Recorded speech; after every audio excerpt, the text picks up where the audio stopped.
Η Μονόπολη βρίσκεται κοντά στην περιοχή του Μπάρι της Ιταλίας. Γραφική, όμορφη και με ένα δικό της χαρακτηριστικό χρώμα, βρίσκεται στα όρια μεταξύ της θάλασσας της Αδριατικής και του Ιωνίου Πελάγους. Σε αυτά τα ιδιαίτερα νερά, αλλά και στα νερά της Δυτικής Πελοποννήσου, ο οδηγός μας θα είναι ο Τομάσο Λαμάνα, άριστος ψαροκυνηγός και εκπαιδευμένος ελεύθερος δίτης με μεγάλες απνεϊστικές δυνατότητες, θα μας δείξει το καρτέρι στα άσπρα ψάρια, στα ρηχά νερά. Γνώστης πολύ καλά της περιοχής αυτής, αλλά και των θηραμάτων που κινούνται στα θολά και όχι πάντα φιλόξενα νερά της. Οι ομοιότητες του βυθού με την αντίστοιχη δική μας πλευρά, αυτής της δυτικής πλευράς της Πελοποννήσου, είναι απίστευτες. Τόσο στην μορφολογία του βυθού και στις ορατότητές του, αλλά και στα είδη των θηραμάτων που θα βρει ο κυνηγός.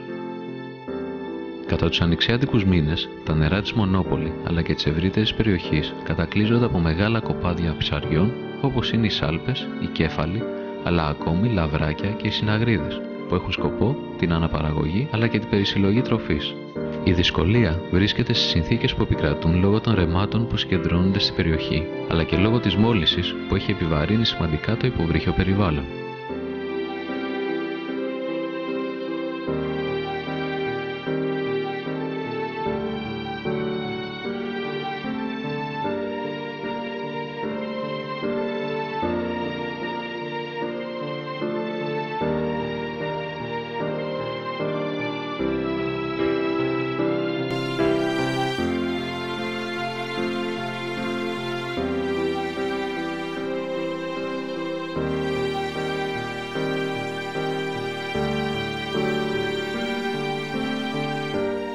Το θέαμα είναι εντυπωσιακό. Επιλέγοντας την παράταση της άπνοιας, ο δίτης θα προσπαθήσει να δελεάσει κάποια από τα υπόλοιπα ψάρια που κινούνται στην περιοχή, όπως είναι η σαργή.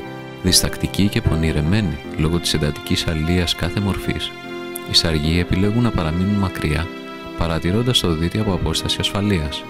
Αν τελικά δεν ενδώσουν, λαμβάνοντας πάντα υπόψη τους λόγους που προκαλούν αυτές τις μεγάλες συγκεντρώσεις, μπορεί να επιχειρήσει βολή σε κάποιο ψάρι από το μεγάλο κοπάδι με τις σάλπες.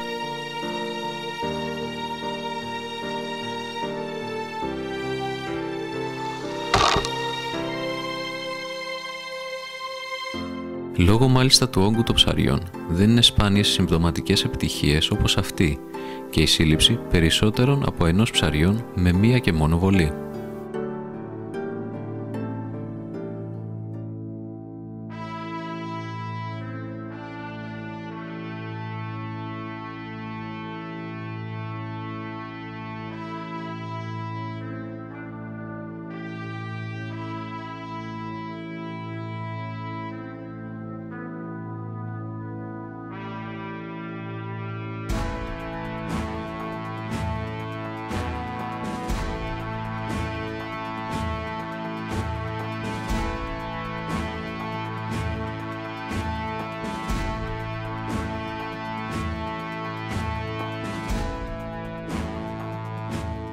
Τα νερά αυτά είναι γεμάτα εκπλήξεις. Επιλέγοντας την αναμονή και χωρίς βιαστικές και απερίσκεπτες βολές, ο κυνηγός θα ανταμυφθεί με πιο ενδιαφέροντα θηράματα. Εδώ, αγνώντας το μεγάλο κοπάδι από σάλπες που γέμισε το οπτικό του πεδίο, ο δίτης αντίκρισε μια μικρή ομάδα μαναλιών.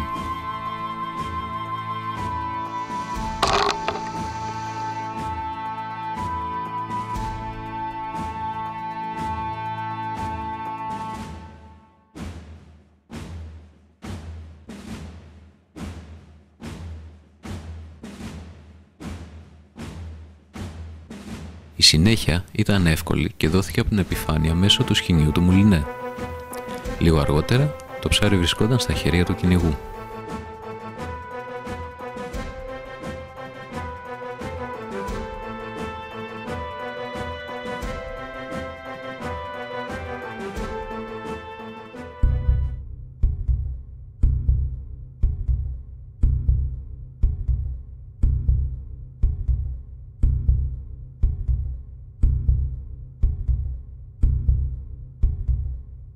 Ο δίτης σε αυτές τις συνθήκες πρέπει να παραμείνει πάντοτε σε γρήγορση και συγκεντρωμένος.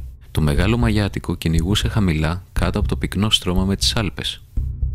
Μόλις ο κυνηγός πέρασε το κοπάδι και αντίκρισε το βυθό, είδε και το μεγάλο ψάρι να κολυμπάει νοχελικά παράλληλα με τον πυθμένα.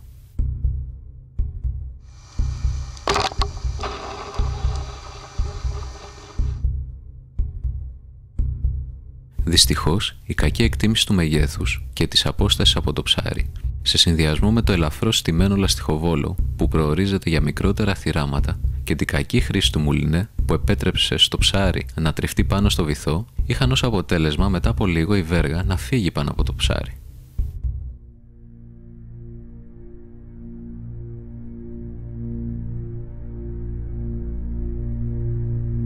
Η πλέον διαδεδομένη αλλά και αποδοτική τεχνική στα νερά αυτά είναι το καρτέρι. Τους σημερινούς μήνες η ρηχή ενέδρα μπορεί να χαρίσει στον κυνηγό της ακτογραμμής όμορφα θυράματα. Μικρά μαγιάτικα, κέφαλοι, λαβράκια και σάλπες είναι τα πλέον συνηθισμένα, χωρίς να εξαιρούνται τσιπούρες αλλά ακόμη και μεγάλες λίτσες.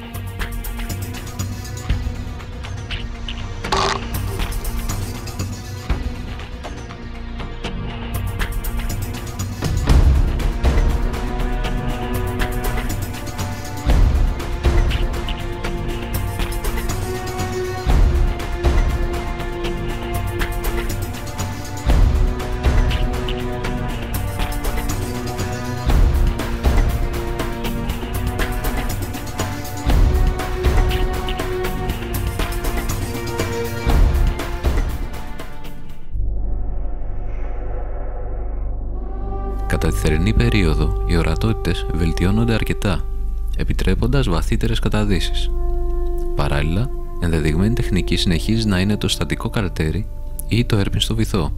Περιμένοντας υπομονετικά και προσπαθώντας να ψυχολογήσει τις αντιδράσεις των μικρότερων ψαριών, ο δίτης θα μπορέσει να αντιληφθεί πότε κυνηγούν στην περιοχή και άλλοι θηρευτές εκτός από τον ίδιο.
Πολύ πρωινές ώρες ή αντίστοιχα οι απογευματινές, όπως πάντα, θεωρούνται οι καλύτερες.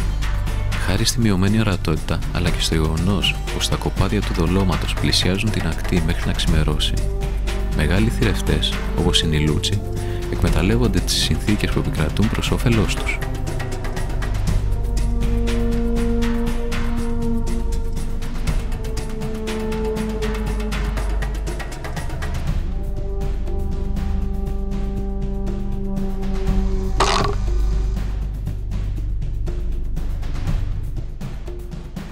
Μόλις το κοπάδι εμφανιστεί, ο κυνηγός πρέπει να παραμείνει ήρεμος περιμένοντας την κατάλληλη ευκαιρία ώστε να εκτελέσει μια καλή και σίγουρη βολή. Το λεπτό αλλά παράλληλα και δυνατό σώμα αυτού του ψαριού με τη μαλακή σάρκα δεν επιτρέπει επιπόλαιες βολές που εύκολα μπορούν να οδηγήσουν στην απώλειά του.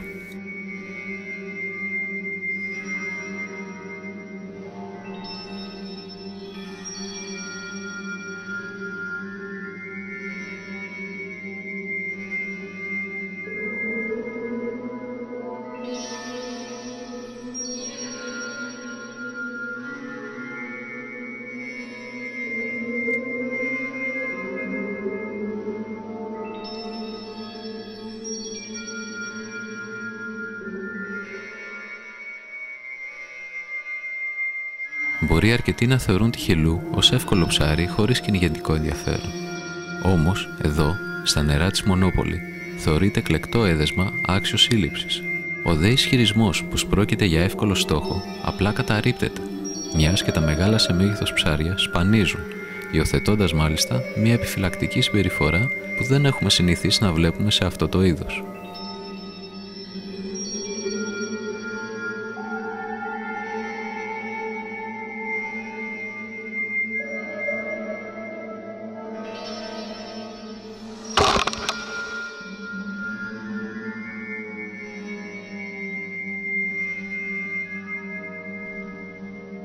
Και σε αυτή την περίπτωση, η ενέδρα θα φανεί αποτελεσματική, φανερώνοντας ψάρια που έμεναν αθέατα λίγα μόλις δευτερόλεπτα νωρίτερα.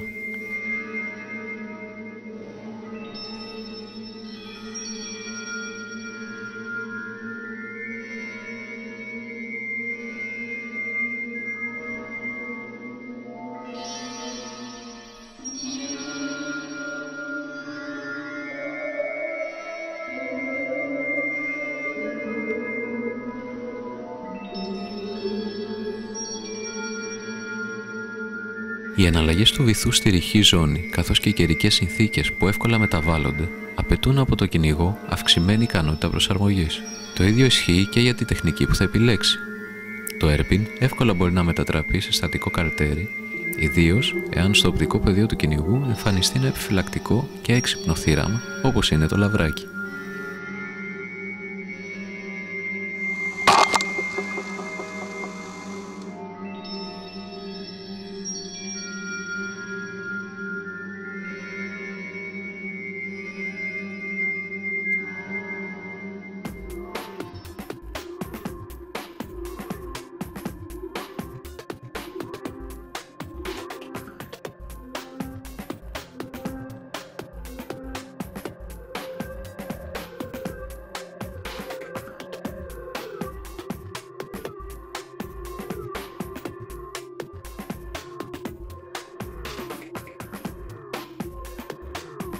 Μια τακτική που θα αποδώσει εντυπωσιακά είναι το ψάρεμα μέσα στους αφρούς.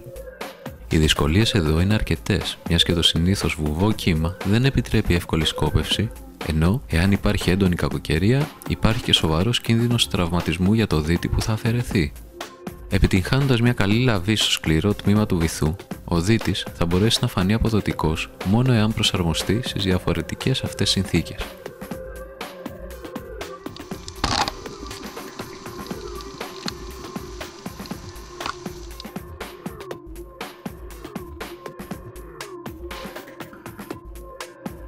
Σημαντική αρετή η εξοικείωση με τον εξοπλισμό του και ιδιαίτερα με το όπλο του, που θα το επιτρέψει βολές στο φτερό χωρίς αμφιβολίες και δισταγμούς.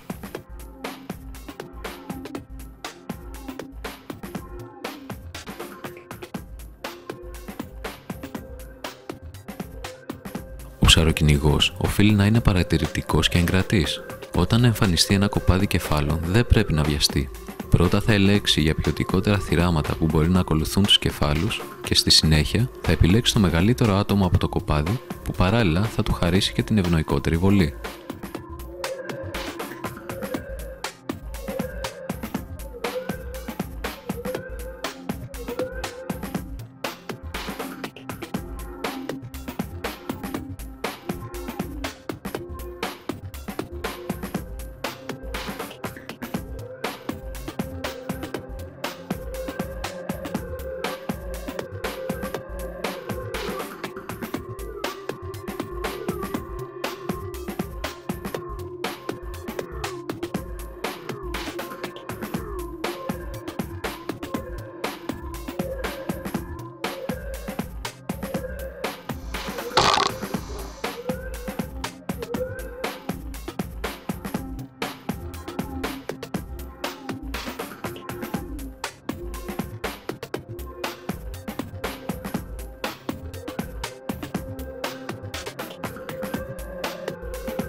Ιδανικότερο όπλο για αυτό το είδος του ψαρέματος κρίνεται ένα λαστιχοβόλο με μήκος σωλήνα μέχρι 100 εκατοστά.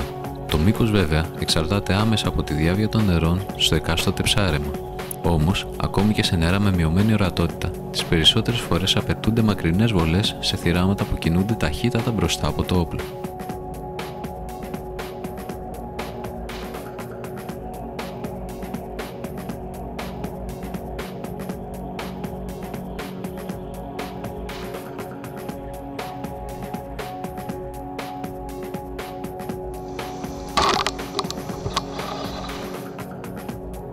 Μιας και τα μεγέθη των θηραμάτων δεν είναι μεγάλα, ένα λάστιχο κρίνεται αρκετό, με τη βέργα να μην ξεπερνάει σε πάχος τα 6,5 χιλιοστά, ενώ καλό είναι αυτή να είναι εφοδιασμένη με 2 φτεράκια.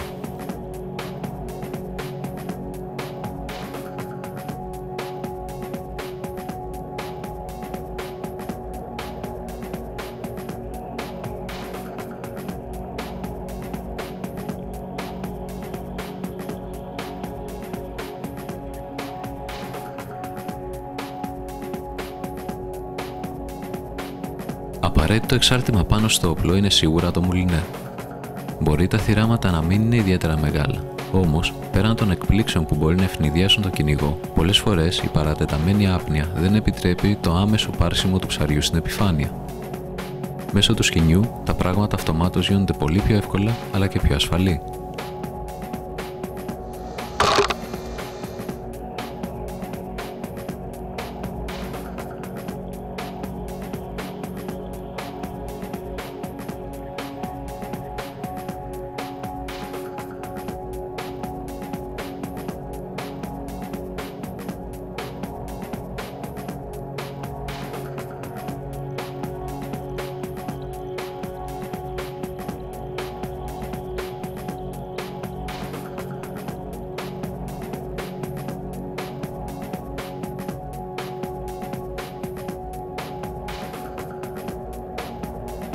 Τα πελαγικά ψάρια όπως είναι οι κυνήγοι δεν είναι σπάνια σε αυτά τα νερά. Διαθέτοντας μία ήρεμη και άφοβη συμπεριφορά, δεν θα διστάσουν να πλησιάσουν το δίτη σε απόσταση αναπνοής.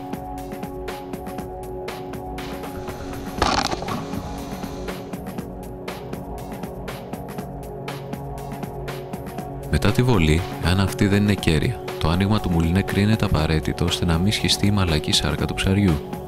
Τα υπόλοιπα μέλη του κουπαδιού, πιστοί σύντροφοι και συνταξιδιώτες, συνήθως παραμένουν γύρω από το λαβωμένο ψάρι, δίνοντας μαθήματα συμπαράστασης και ενότητας. Ο κυνηγός πρέπει να επιλέγει την κατάλληλη τεχνική που αρμόζει σε κάθε περίσταση. Εδώ, το καρτέρι μπορεί να λειτουργήσε, όμως υπήρχε και η πιθανότητα να τρέψει το κέφαλο σε φυγή. Πλανάροντας διακριτικά πάνω στο ψάρι που κολυμπούσε από κάτω του, μια καλή βολή ήταν αρκετή ώστε το μεγάλο για το είδος του θύραμα να ανέβει στην επιφάνεια.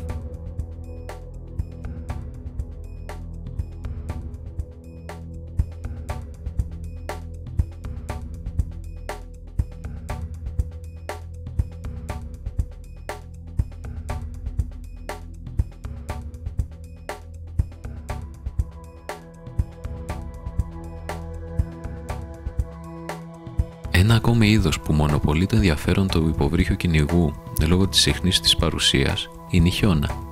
Διαθέτοντας αρκετές ομοιότητες με το σαργό και έχοντας ιδιαίτερες διατροφικές διαφορές, η χιώνα είναι πιο κινητική και κατά επέκταση προσεγγίζει ευκολότερα και πιο άμεσα το δίτη που ενεδρεύει. Από την πλευρά του, ο κυνηγός πρέπει να διαθέτει καλή απόκρυψη στις ενέδρες του, ενώ οι μετακινήσεις του σώματος και του όπλου πρέπει να μειώνονται.